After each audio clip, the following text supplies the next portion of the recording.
Hi friends, இன்னைக்கு பார்த்தீங்கன்னா நம்ம நண்டு கிரேவி வைக்க போகிறோங்க. இது ரொம்பவே டேஸ்ட்டாக இருக்கும். வாங்க பார்க்கலாம்.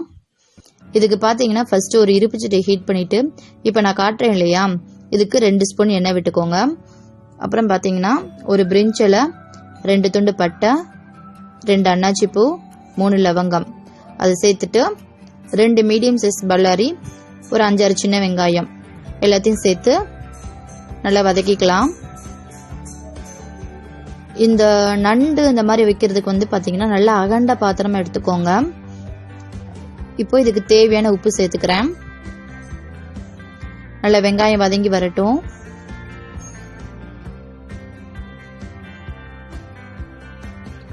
இப்போ பார்த்தீங்கன்னா 1.5 ஸ்பூனு இஞ்சி பூண்டு பேஸ்ட் அதையும் சேர்த்துக்கிறேன்.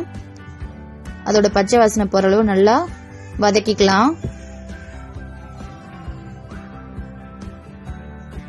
இப்போ பார்த்தீங்கன்னா மீடியம் சைஸில் பெரிய தக்காளியாக இருந்தால் 1 போட்டுக்கோங்க, குட்டி தக்காளியாக இருந்தால் 2 சேர்த்துக்கலாம்.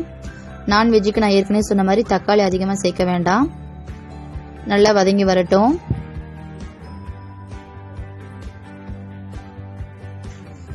பாருங்க நல்லா வதங்கிருச்சு.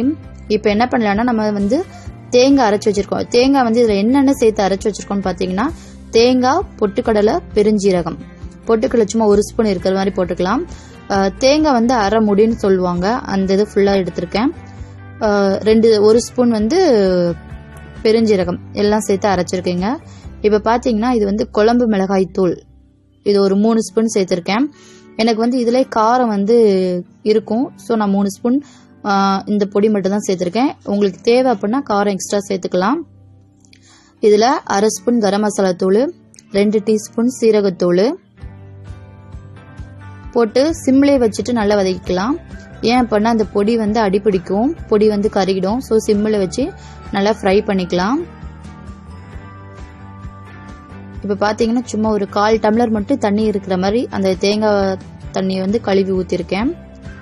அந்த மசால் வாடை ஸ்மெல் எல்லாம் போகட்டும். கவுச்ச வாடை போகிறதுக்கு கொஞ்சமாக மஞ்சள்தூள் சேர்த்துருக்கேன்.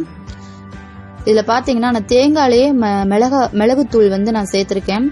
இருந்தாலும் 2 டீஸ்பூன் மிளகுத்தூள் எக்ஸ்ட்ரா சேர்த்துருக்கேன். ஏன்னா நண்டுக்கு வந்து மிளகா காரத்தை விட மிளகு காரம் தான் ரொம்ப நல்லது.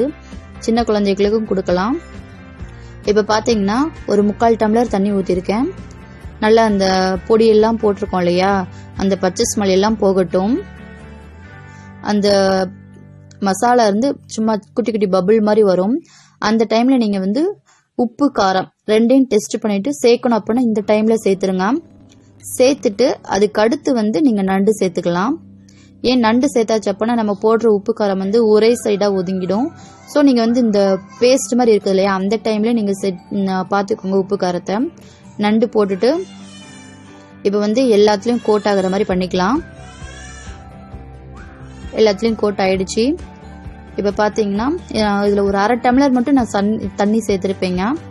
நான் அது இதில் காட்டல, ஆனால் ஒரு 1/2 டம்ளர் மட்டும் நான் தண்ணி சேர்த்துருக்கேன். இதில் சேர்த்து சிம்லே வச்சு நல்லா வேக விடலாம். இதில் பார்த்தீங்கன்னா அந்த கிரேவி மசாலா வந்து ரொம்ப டேஸ்டாக இருக்கும். சின்ன குழந்தைங்களுக்கு இது கொடுக்கலாம். பாருங்க இப்போ நண்டு வெந்துருச்சான்னு எப்படி பார்க்கறது அப்படின்னு பாருங்க. நம்ம நண்டு போடும்போது என்ன கலர்ல இருந்தது, இப்போ என்ன கலருக்கு மாறி இருக்குன்னு பாருங்க. ஒரு மாதிரி ஆரஞ்சு கலருக்கு மாறி இருக்குது இல்லையா. நண்டு நல்லா குக் ஆயிட்டு வருது. நான் குக் ஆயிடுச்சு அப்படின்னா இந்த கலரை வச்சுதாங்க கண்டுபிடிக்கலாம். நல்லா ஆரஞ்சு கலருக்கு மாறிடும். அந்த மசாலாலாம் நான் பாருங்க நண்டுல நல்லா கோட்டாகி வந்திருக்குது பாருங்க. ரொம்ப டேஸ்டா இருக்கும். பாருங்க சூப்பரான நண்டு கிரேவி ரெடி. Thank you friends.